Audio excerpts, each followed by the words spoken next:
டயர்ட்னஸும் போர்டமும் silent கில்லர்ஸுங்கய்யா. Medical ஃபீல்டில் சொல்லுவாங்க BP is a silent கில்லர்னு.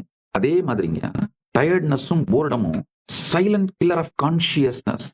உங்களை சுத்தி இருக்கிற சமூகத்தை ஏமாத்துறதுக்காக தான் நீங்க டயர்ட்னஸ் ஆக்ட் பண்ண ஆரம்பிப்பீங்க. ஃபர்ஸ்ட் எப்போ டயர்ட்னஸ் உணர்ந்தீங்கன்னு பாருங்க. நீங்க செய்ய விரும்பாத ஏதோ ஒன்ன செய்ய வேண்டி இருக்கும்போது, ஸ்கூலுக்கு போறதோ இல்ல காலேஜ் போறதோ இல்ல வேலைக்கு போறதோ, அப்போ மறுக்கிறதுக்காக, மத்தவங்களை ஏமாத்துறதுக்காக டயர்டா இருக்கு, உடம்பு முடியல, ஃபீவரிஷா இருக்கு அப்படின்னு மத்தவங்களை ஏமாத்துறதுக்காக ஆரம்பிச்சு கொஞ்சம் கொஞ்சமா உங்களையே ஏமாத்திக்க ஆரம்பிச்சு உண்மையிலேயே டயர்ட்னஸ் செரிஷ் பண்ண ஆரம்பிச்சு டயர்ட்னஸுக்கே ஒரு விதமான அடிக்ஷனுக்கு போயிட்டு அந்த ஒரு சின்ன பிளைண்ட் ஸ்பாட் உங்க வாழ்க்கையோட எவ்வளவு பெரிய பாகத்தை விழுங்கிடும் தெரியுமாங்கய்யா. டயர்ட்னஸ் போர்டத்துல விழுந்த உடனே தான் சரசரசரன் சறுக்கி எதிலெல்லாம் சிக்கக்கூடாதோ அதிலெல்லாம் சிக்கி முடிந்திருப்பார். அதுக்கப்புறம் அது இடியாப்ப சிக்கல் இல்ல, இடிக்கிறாப்ப சிக்கல். இதுதான் சரியான வார்த்தை.